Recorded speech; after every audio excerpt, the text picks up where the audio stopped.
Hello students, welcome to my YouTube channel. और आज matrix के अंतर्गत कंसिस्टेंसी और इनकंसिस्टेंसी की बात करने वाले हैं। कंसिस्टेंट का क्या मतलब होता है, इनकंसिस्टेंट का क्या मतलब होगा, पहले यह बताएंगे और फिर मैट्रिक्स के द्वारा कैसे हम इक्वेशन को सॉल्व करते हैं यहाँ पर हम बताने वाले हैं। तो क्या होता है कंसिस्टेंसी, पहले इसको जानिए कि कंसिस्टेंट का मतलब होता है कि कोई भी इक्वेशन सॉल्यूशन रखता अगर है तो उसको कहते हैं कि दे आर कंसिस्टेंट। और सॉल्यूशन रखता है तो सॉल्यूशन में दो तरह के सॉल्यूशन मिलते हैं, एक यूनिक सॉल्यूशन होता है और दूसरा इनफाइनाइट सॉल्यूशन होता है, यानी वन सॉल्यूशन या मोर देन वन सॉल्यूशन। और फिर बात करेंगे इनकंसिस्टेंट। इनकंसिस्टेंट का मतलब है कि अगर इक्वेशन कोई सॉल्यूशन नहीं रखता है तो कहा जाता है दे आर इनकंसिस्टेंट। तो चलिए हमने यह इक्वेशन लिखा हुआ है आपका इस रूप में, ये आपके सामने a11x1 plus a12x2 and so on a1x1 equal to b1, a21x1 plus a22x2 and so on a2nx1 equal to b2 and dash dash dash am1x1 plus am2x2 और plus am1x1 equal to bm। यह कैसा equation है? यह एक linear equation है। और एक चीज और बता दें, यह लीनियर इक्वेशन है और इट इज नॉन होमोजीनियस। आगे फिर हम होमोजीनियस लीनियर इक्वेशन की बात करेंगे। यह क्या है? लीनियर इक्वेशन है, लेकिन क्या है? Non homogeneous. यानी यह जो इक्वेशन कैसा है? नॉन होमोजीनियस लीनियर इक्वेशन है। होमोजीनियस नॉन होमोजीनियस की बात क्यों कर रहे हैं? यहाँ देखिए राइट हैंड साइड में जो b1 b2 and so on bm लिखा है ये कांस्टेंट है। तो अगर राइट हैंड साइड में अगर कांस्टेंट टर्म अगर दिखाई दे रहा है, यह देखिए x1 x2 and so on के रूप में इक्वेशन है, और राइट हैंड साइड में कांस्टेंट टर्म दिखाई दे रहा है, तो इस तरह के इक्वेशन को कहते हैं लीनियर नॉन होमोजीनियस इक्वेशन। और होमोजीनियस लीनियर इक्वेशन कब हो जाएगा? जब राइट हैंड साइड को जीरो से प्लेस कर दिया जाएगा, यानी बराबर जीरो हो जाएगा, बराबर जीरो बराबर जीरो। इस तरह के इक्वेशन को क्या कहते हैं? Linear homogeneous equation. पहले नॉन होमोजीनियस लीनियर इक्वेशन की चर्चा करेंगे, कैसे सॉल्व करते हैं मैट्रिक्स मेथड के द्वारा, यह बात करेंगे। और फिर उसके बाद लीनियर होमोजीनियस इक्वेशन को कैसे सॉल्व किया जाएगा वो बताएंगे। तो हमने ये इक्वेशन लिखा है, अब इस इक्वेशन को मैट्रिक्स फॉर्म में लिखा जाए तो कैसे लिखा जाएगा? इसे देखिए, write down the given equation, write down the given equation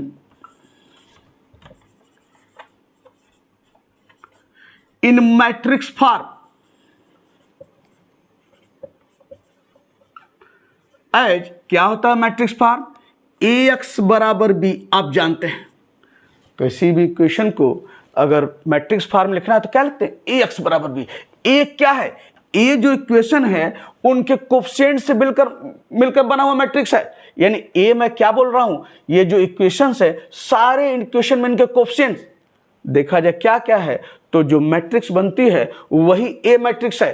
तो लिख लीजिए यहाँ पर आपका ए, देखिए यहाँ x1 यानी क्या है आपका, यहाँ x1 a11, फिर क्या है a12 एंड फिर यहाँ से आपका डैश डैश डैश a1n यह है। और चलिए फिर ये देखिए a21 है और फिर क्या है a22 है और यहाँ पर क्या है and so on a2n and dash dash dash, यह हम लोग फिर क्या है लास्ट में लिख लीजिए, यानी am1 और फिर है am2 एंड सो ऑन, यह है am1 आपका यहाँ पर। यही क्या है? मैट्रिक्स ए है। यानी मैट्रिक्स ए क्या है? इनके इक्वेशन के जो है उसके कोफिशिएंट से मिलकर बना हुआ मैट्रिक्स है। इस मैट्रिक्स को जानते हैं क्या कहते हैं? Coefficient matrix. यानी कोफिशिएंट से मिलकर जो मैट्रिक्स फॉर्म होता है उसे कहते हैं कोफिशिएंट मैट्रिक्स। तो यही ए है। और यक्स आपका जो है क्या है? इन नंबर ऑफ अननोन, यानी किसमें इक्वेशंस है? तो x1 x2 and so on xn आपका ये हो गया। और बी क्या है? राइट हैंड साइड में कांस्टेंट टर्म, ध्यान रखिएगा, यानी हमेशा राइट हैंड साइड में कांस्टेंट टर्म को रखते हैं, अगर लेफ्ट हैंड साइड में कांस्टेंट टर्म है तो उसको क्या करते हैं, पहले राइट हैंड साइड में शिफ्ट करते हैं, और यह तो ऑलरेडी राइट हैंड साइड में ही है, तो यहाँ B यानी कैपिटल B बराबर क्या हो जाएगा, यहाँ पर B1 B2 and so on, यह है BM। यानी आपका क्या है, यह मैट्रिक्स A है और यह मैट्रिक्स क्या है, यह X है, यह मैट्रिक्स क्या है, यह B है। ठीक, यानी A इस मैट्रिक्स को क्या कहते हैं, कोएफिशिएंट मैट्रिक्स, और X आपका ये और B आपका शून्य है।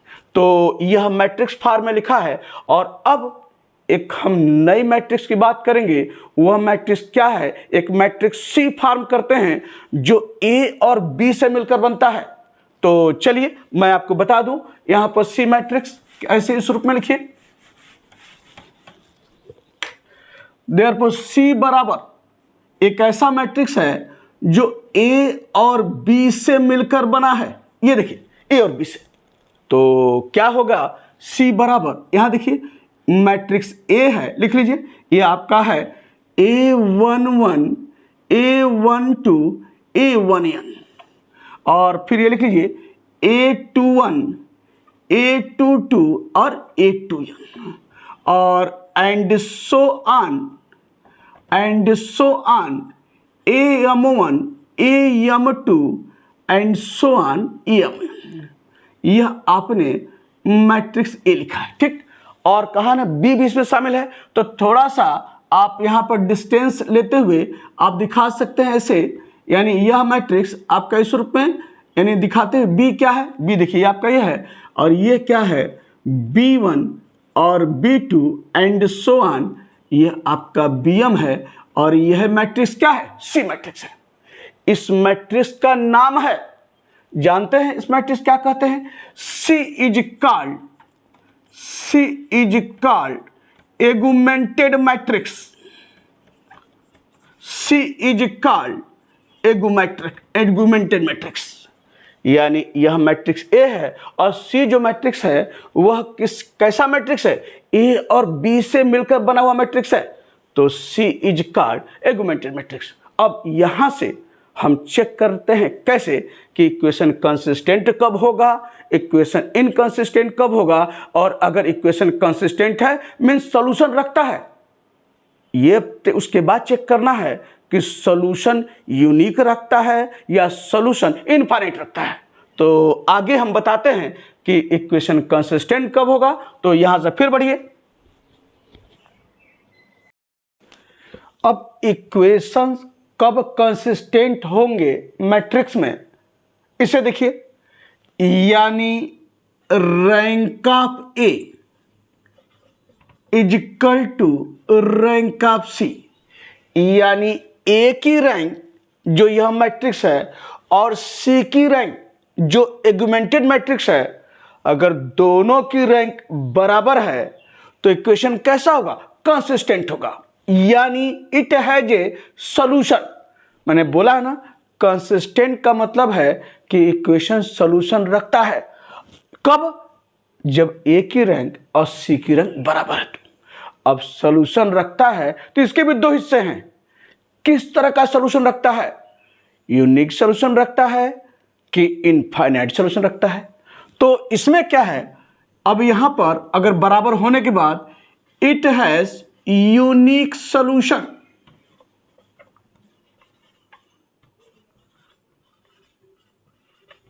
कब यूनिक सॉल्यूशन रखेगा, व्हेन A की रैंक C की रैंक बराबर है और इज इक्वल टू n।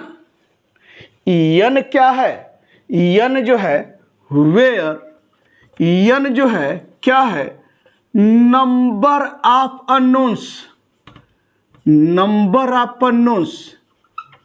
अगर इनकी rank in number of unknowns, यानी इक्वेशन क्या था, x1 x2 and so on xn में, तो नंबर ऑफ अननोन कितने हैं, n है। तो अगर A की रैंक, C की रैंक और नंबर ऑफ अननोन्स अगर तीनों बराबर हैं तो इक्वेशन क्या रखेगा, it has a unique solution. तो यह ध्यान से यह पहला कंडीशन यानी कंसिस्टेंट कब है, जब ए की रैंक सी की रैंक के बराबर है। और अगर ए की रैंक और सी की रैंक और नंबर ऑफ अननोन तीनों अगर बराबर है तो उस केस में the equation is consistent and it has a unique solution. ध्यान से, अगर एक्स वाई जेड में अगर आपके पास इक्वेशन है और अगर ए की रैंक 3 आ रही है, सी की रैंक 3 आ रही है और number of unknown X Y Z है 3 है, तो तीनों बराबर है, रैंक के बराबर rank C equal to number of unknown equal to 3। Therefore the given system of equation is consistent and it has a unique solution. ध्यान रखिएगा, क्वेश्चन में फिर डिस्कस करेंगे। दूसरा जो है आप क्या है यहां पर, यह बता दें, यहां पर इसे देखिए, दूसरा जो है यानी एक तो यूनिक हो गया और दूसरा क्या है, इट हैज इनफाइनाइट सॉल्यूशन।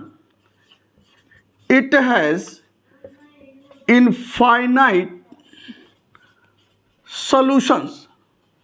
कब इनफाइनाइट सॉल्यूशन रखेगा, व्हेन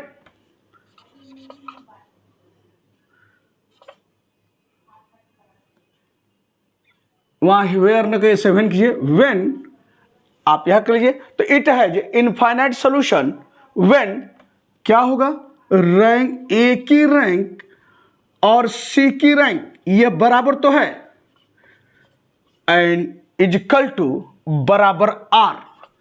आर क्या है, यानी दोनों की रैंक तो बराबर चाहिए तभी तो कंसिस्टेंट होगा। और rank of A is equal to rank of C is equal to R. R क्या, where R is less than N, यानी क्या है, अगर ए की रैंक सी की रैंक दोनों बराबर है और उसका रैंक जो है क्या है, नंबर ऑफ अननोन से कम है, तो उस केस में इट हैज इनफाइनाइट सॉल्यूशंस। यानी अगर एक्स वाई जेड में अगर आपके पास इक्वेशन है और ए की रैंक निकालना है और 2 आ रही है, सी की रैंक निकालना है 2 आ रही है और number of unknown X Y Z कितने 3 है, तो दोनों की रैंक बराबर तो है लेकिन क्या है 2 है और नंबर ऑफ अननोन से क्या है जो 3 है उससे कम है, उस केस में क्या होता है, इट हैज इनफाइनाइट सॉल्यूशन। तो अगर कंसिस्टेंट है तो सॉल्यूशन मिलता है इक्वेशन का। सॉल्यूशन 2 तरीके का है, एक यूनिक सॉल्यूशन है। यूनिक सॉल्यूशन कब रखेगा, जब दोनों की रैंक के बराबर rank C equal to number of unknowns, तो उस केस में यूनिक सॉल्यूशन। और इनफाइनाइट सॉल्यूशन कब रखेगा, दोनों की रैंक बराबर तो रहेगी लेकिन नंबर ऑफ अननोन से क्या होगा, उनकी रैंक कम होगी, तो उस केस में इट हैज इनफाइनाइट सॉल्यूशन। और कंसिस्टेंट इक्वेशन के बाद अब एक और इनकंसिस्टेंट इक्वेशंस। कब इनकंसिस्टेंट होगा ये भी जान जाइए।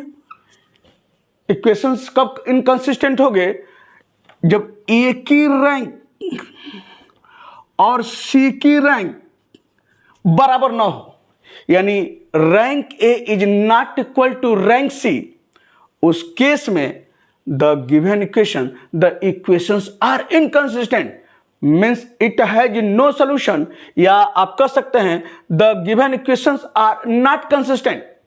तो इनकंसिस्टेंट कब होगा, यानी सॉल्यूशन कब नहीं रखेगा, जब ए की रैंक और सी की रैंक बराबर नहीं होगी।